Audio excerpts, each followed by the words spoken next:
Yang menarik adalah, Chris adalah seseorang yang memiliki kemampuan untuk melihat masa depan, tapi hanya 2 menit ke depan, tidak lebih. Dan yang bisa dia lihat hanya masa depan yang berhubungan dengan kehidupannya sendiri. Tapi ada satu pengecualian, di mana dia sering mendapatkan penglihatan masa depan yang melebihi 2 menit kemampuannya. Di situ terlihat Chris sedang berada di sebuah kafe. Dan yang menjadi misteri adalah kemunculan sosok wanita misterius yang membuat Chris penasaran. Untuk itu dia sering pergi ke kafe tersebut dengan maksud menunggu si wanita muncul. Namun karena dia sendiri tidak tahu kapan itu terjadi, Chris pun tak pernah melihatnya. Dan itu akan terungkap nanti. Jadi lanjut. Dengan kemampuan melihat 2 menit masa depan tersebut, hal itu dimanfaatkan Chris untuk meraup keuntungan dengan bermain judi di sebuah kasino, sehingga dia bisa dengan mudah mengetahui kemungkinan kartu yang akan keluar di 2 menit ke depan. Alhasil dia bisa menang setiap saat. Tapi Chris tidak sebodoh itu. Dia dengan sengaja akan kalah untuk mengurangi kecurigaan orang-orang, sehingga identitas dan kemampuannya tetap akan aman. Namun saat ini kita bisa melihat para pengawas kasino sudah mulai mencurigai bahwa Chris berbuat curang dalam permainannya. Ditambah, Chris melihat langsung ke arah kamera yang membuat mereka menurunkan security untuk mengamankannya. Chris yang mengetahui hal tersebut langsung pergi ke kasir untuk menukarkan koinnya. Satu hal yang menarik tentang masa depan adalah setiap kali Chris melihatnya, itu akan berubah karena Chris melihatnya. Dan itu merubah yang lainnya juga. Saat Chris akan menukar koinnya, terjadi sebuah insiden di mana kita akan melihat bagaimana Chris melihat masa depan dan akan merubah itu. Drop the gun now!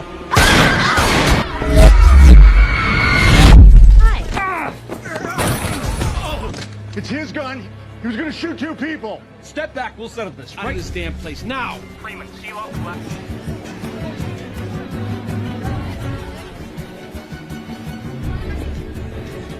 Selanjutnya, terjadi kejar-kejaran antara Chris dan pihak keamanan, di mana mereka tak mampu menangkapnya karena sekali lagi Chris bisa melihat apa yang terjadi di 2 menit ke depan. There he is, behind you.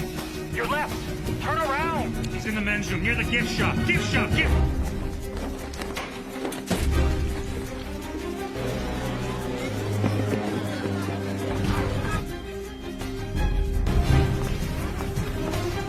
Black t-shirt, straw hat, heading towards the entrance.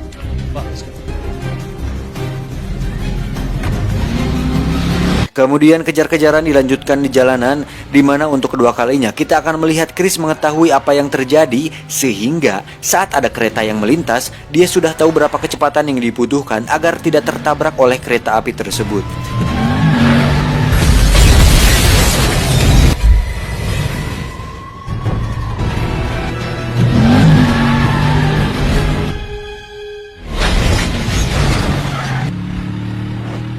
Di sisi lain, ternyata kemampuan Chris tidak serahasia yang dibayangkan.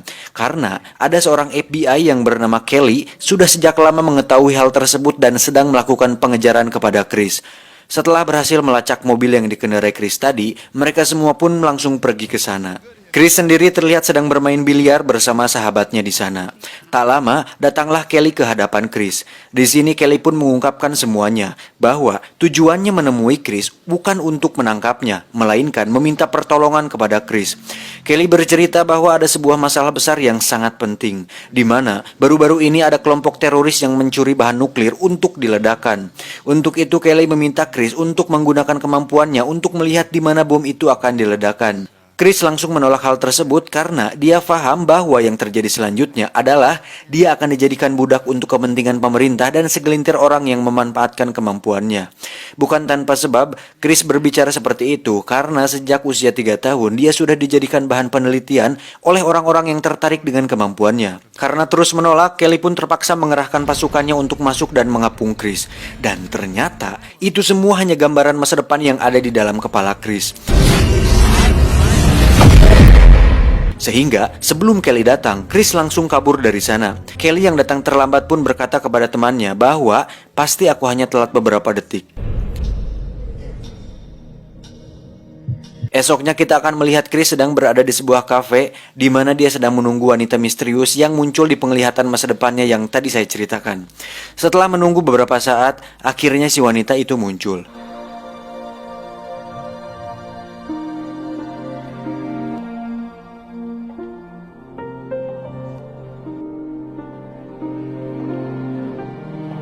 Dan faktanya, wanita ini adalah cinta sejati Chris dalam hidupnya.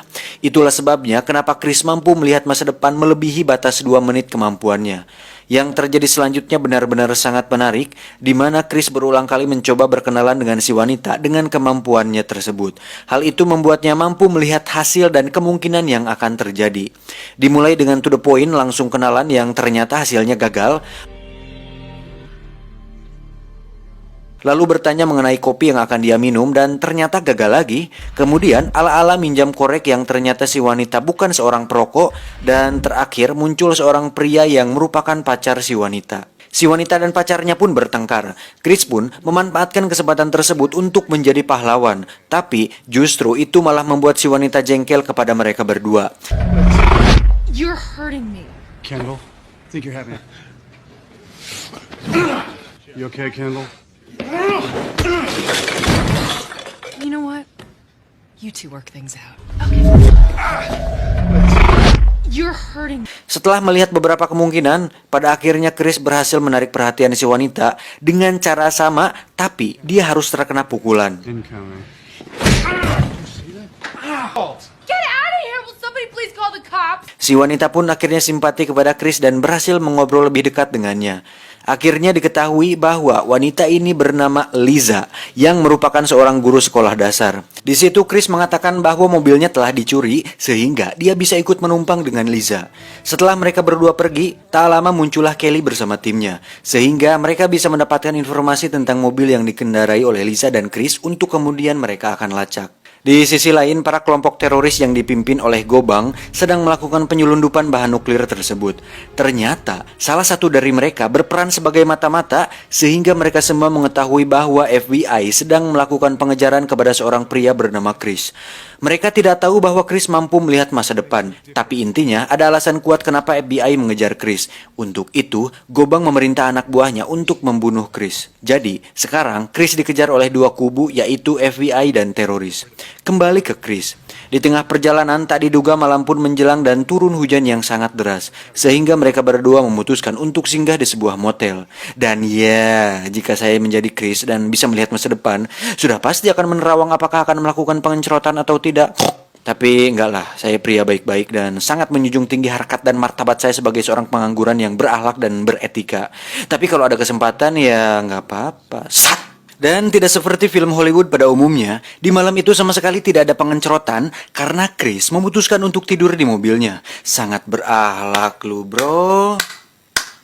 Salut aneh sama antum, ini baru teman gua. Tetapi saat esok pagi ternyata Chris menggunakan kemampuannya untuk melihat masa depan, di mana ketika Liza selesai mandi dan Chris bermain sulap dengan merubah tisu menjadi bunga, disitulah Liza mulai tertarik yang pada akhirnya mereka melakukannya juga. Gak jadi aneh salut sama antum. That was incredible. Yes.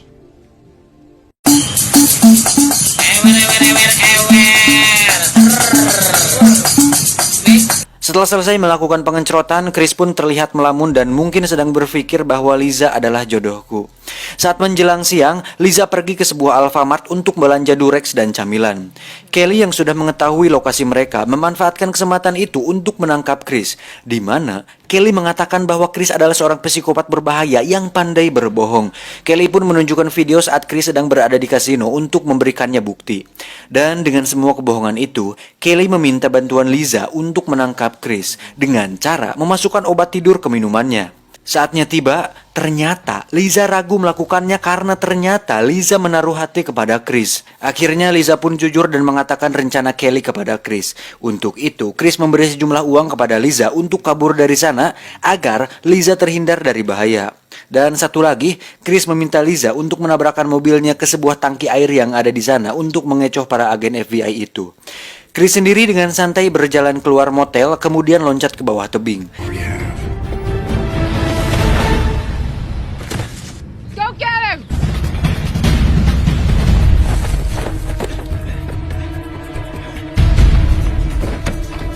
Di sisi lain terlihat para teroris ternyata juga sedang mencoba mengincar Chris untuk membunuhnya. Namun, Chris berhasil mengetahuinya.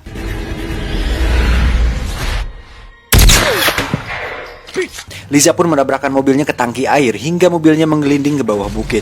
Para anggota FBI pun nyaris dihantam oleh mobil tersebut. Dan Chris, dia dengan mudah dapat menghindar dalam hitungan sepersekian detik. Selanjutnya disusul dengan tangki dan beberapa batu besar.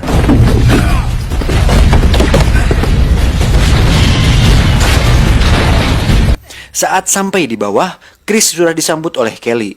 Namun, saat beberapa kayu akan menghantam mereka berdua, Chris tidak langsung kabur dan justru malah menyelamatkan Kelly.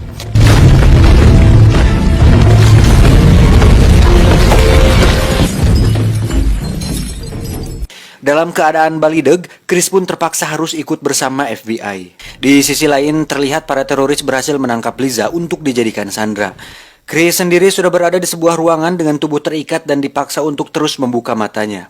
Tujuannya, agar Chris bisa melihat berita televisi di masa depan dan mendapatkan lokasi di mana bomnya akan diledakkan. Namun Chris melihat sesuatu yang mengejutkan. Berita tersebut justru memperlihatkan Liza yang sedang disandra dengan beberapa bom di tubuhnya. Kemudian diledakkan hingga tewas saat itu juga. With black suits on and such.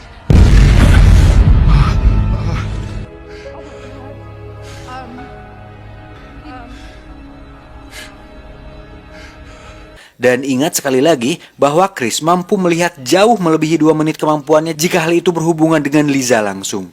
Setelah melihat semua itu, Chris pun mengatakan kepada Kelly bahwa bukan seperti ini caranya. Kemampuannya tidak akan bisa digunakan jika dia di posisi terikat dan dipaksa seperti ini. Kelly lalu menyuruh anak buahnya untuk memasukkan Chris ke sebuah ruangan. Tapi saat akan dimasukkan, disitulah Chris meloloskan diri.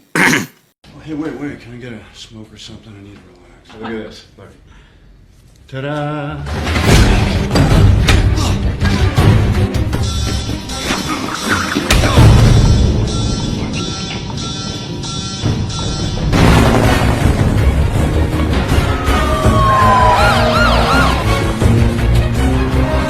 Chris pergi menuju ke tempat di mana Liza akan disandra. Setelah melihat situasi dan berbagai kemungkinan yang akan terjadi, Chris tidak punya pilihan lain selain bekerja sama dengan Kelly. Untuk itu, Chris dan Kelly menyusun sebuah rencana agar Kelly bisa diselamatkan dan bomnya juga bisa ditemukan. Dengan kemampuan yang dimiliki, Chris pun memimpin rencana penggerbegan ini. Dimulai dengan melumpuhkan mobil yang di dalamnya ada Liza, Chris pun mengarahkan di mana dan kapan Kelly harus menembak sehingga tembakan tersebut bisa tepat sasaran. Liza pun keluar dari mobil tapi masih belum aman karena di sana terjadi adegan tembak-tembakan yang membuat Liza harus lari ke dalam sebuah bangunan. Dan ujung-ujungnya Liza kembali dijadikan sandera dan mereka masuk ke dalam sebuah kapal. Namun tenang, dengan semua kemampuan Chris, Kelly dan tim pun bisa dengan santai berjalan di zona perang tersebut tanpa harus takut tertembak. Satu persatu anggota teroris pun dengan mudah bisa Kelly dan tim lumpuhkan, bahkan sebelum mereka akan menembak. For the doorway, 8 inches above the guardrail.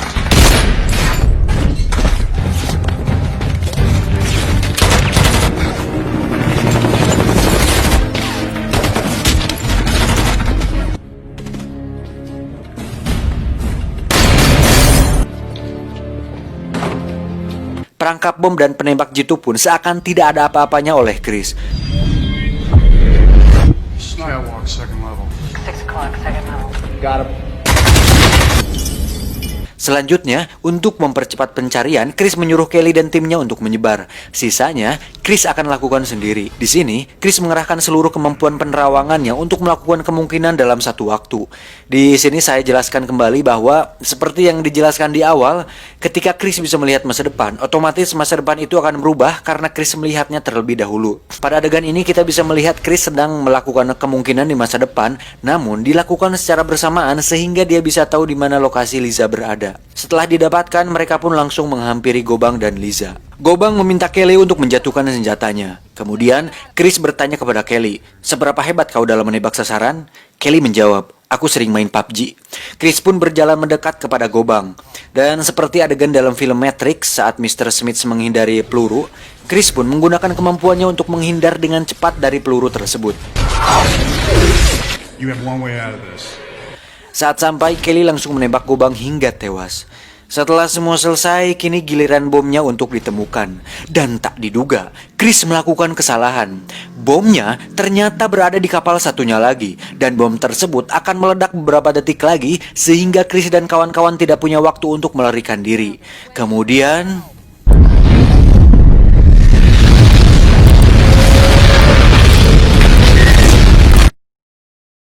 Dan ternyata kita semua sudah tertipu.